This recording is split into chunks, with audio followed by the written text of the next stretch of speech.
d'après les trucs de mort que j'ai lu, qui était directeur de Thierno Alassane, qui a travaillé avec lui, qui était la tête pensante du ministère. Mais savez-vous quand on commence à exploiter, combien le Sénégal va gagner après le bénéfice net qu'on va payer tout ce qui a été fait? C'est 62,8% que le Sénégal va gagner. 62,8% que j'ai dit là. Aucun expert au Sénégal, et parmi tous ces policiers qui parlent, personne ne dira le contraire, y compris Thierno Alassane Sall et Abdoul Mbaye. Personne ne pourra démentir. Il a écrit, les journalistes qui ont leur adresse mail ici, ou bien leur numéro WhatsApp, je vais leur transférer tout de suite ce qu'il a écrit sur son blog. Vous allez avoir, j'aurais pu vous le lire pour vous donner les pourcentages, les kilomètres qui ont été forés, tout, et vous faire la répartition encore d'exploitation et tout. Mais je crois que la conférence de presse ne va pas nous permettre, parce que vous avez donc d'autres choses à aller régler. Mais je dis que tout ce qui s'est passé sur le produit du pétrole a été transparent. C'est les gens qui veulent perturber la stabilité du Sénégal, qui utilisent d'anciens candidats à l'élection présidentielle, qui ont perdu à l'élection, qui ont perdu parce qu'ils ne voulaient pas du dialogue, et qui pensent que le Sénégal était sur une bonne position pour que le président Macky Sall puisse commencer à dérouler le pourquoi il a été élu, et pour que nous puissions nous mettre en place comme un pays debout, serein, avec ses fils, pour prendre en charge les ressources minières que nous avons et pour éviter ce que vous appelez la malédiction du pétrole. Ce n'est pas une malédiction du pétrole, c'est une malédiction des hommes. Le pétrole, il est là où il est, vous le puisez, vous l'utilisez comme bon vous semble. Ceux qui créent le problème, la malédiction, ce sont ces hommes qui n'ont aucun patriotisme, qui sont véhiculés, influencés par ce qui se passe à l'extérieur. Les grandes puissances ont toujours voulu empêcher à l'Afrique empêcher à l'Afrique de pouvoir bénéficier de ces ressources minières. Je vous ai dit tout à l'heure que quand ils ne réussissent pas, ils sont partis en laissant ici en Afrique ce qu'on appelle les Africains choisis. Ça veut dire que les Africains qui n'ont pas de patriotisme, qui sont là pour gérer les intérêts des puissances occidentales, ils s'ajoutent maintenant, nous allons vous réguler. La régulation pour que vous n'ayez pas le temps de mieux gérer ce que nous faisons. Ça veut dire qu'on va créer des guerres ethniques parmi vous. On va vous réguler par des maladies. On va vous réguler par du n'importe quoi. Hein? Alors, nous, si nous n'avons pas la conscience, si nous n'avons pas la responsabilité, si nous ne savons pas que nous avons des ressources humaines de qualité, nous sommes une grande puissance en ressources humaines. Nous avons dans les firmes internationales des Sénégalais. Moi, j'ai été avec le président Wade à Sabadola.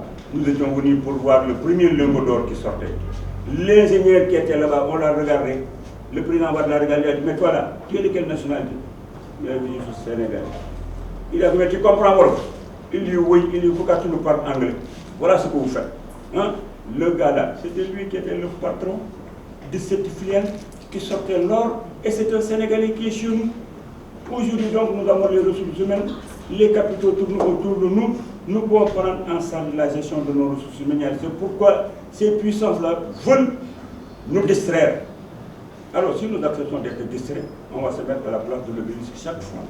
Au lieu de voir comment est-ce que nous pouvons faire pour que Sangomar, où il y a du pétrole, comment est-ce que nous pouvons nous fixer là-dessus, pour qu'on ne prenne pas notre pétrole et qu'on l'utilise de façon judicieuse, on va nous distraire pour nous amener à la place de l'obélisque.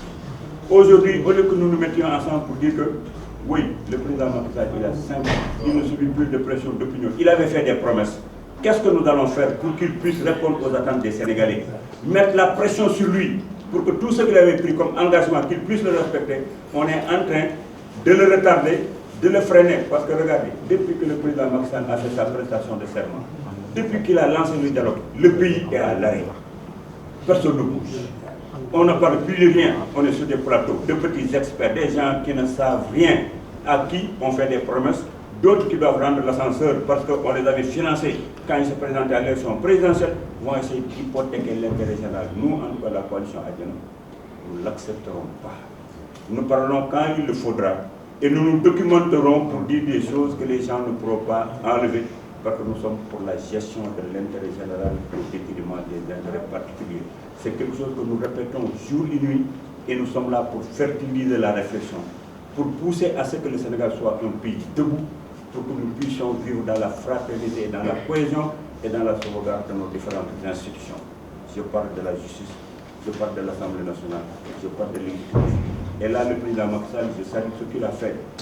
Quand vous êtes dans un pays où il y a des problèmes qui se posent, on veut éclaircir, il n'y a qu'un seul maillon qui peut éclaircir, c'est la justice. Demander l'ouverture d'une information judiciaire, c'est ce qu'il fallait faire.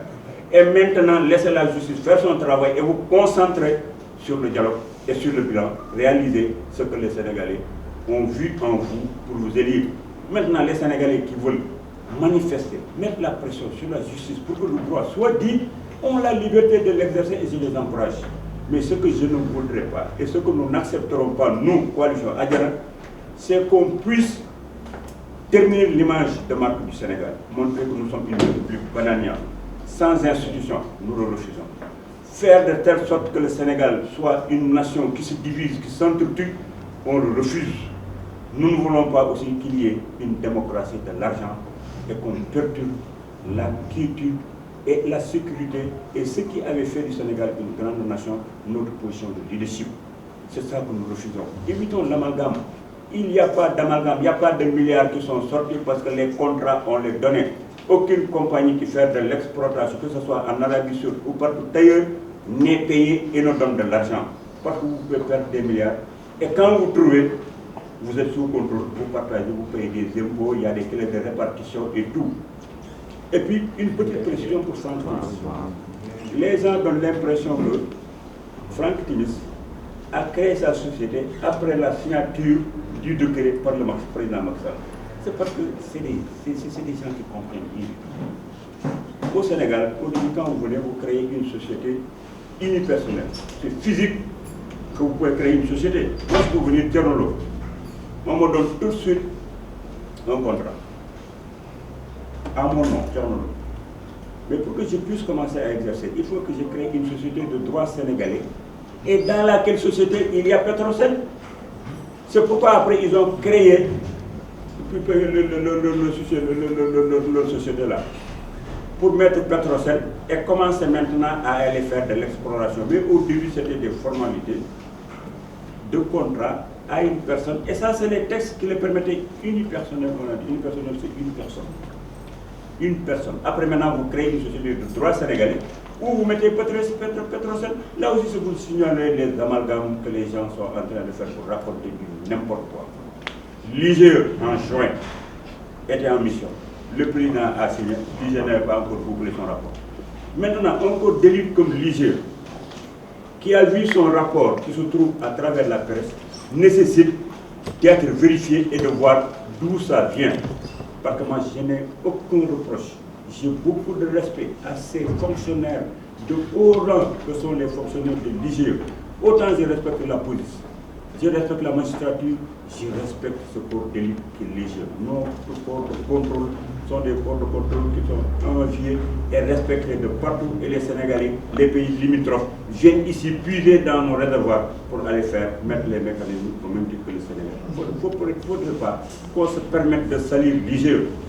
L'IGE n'est pas à salir. Maintenant, un corps logé à la présidence de la République qui fait un rapport qui n'a pas encore été validé, se trouvant ce rapport-là au niveau de la presse, nécessite des enquêtes qui ne sont pas là pour empêcher les expressions. Les Sénégalais ont dans l'Internet le rapport, c'est de leur droit de l'exploiter et d'en parler.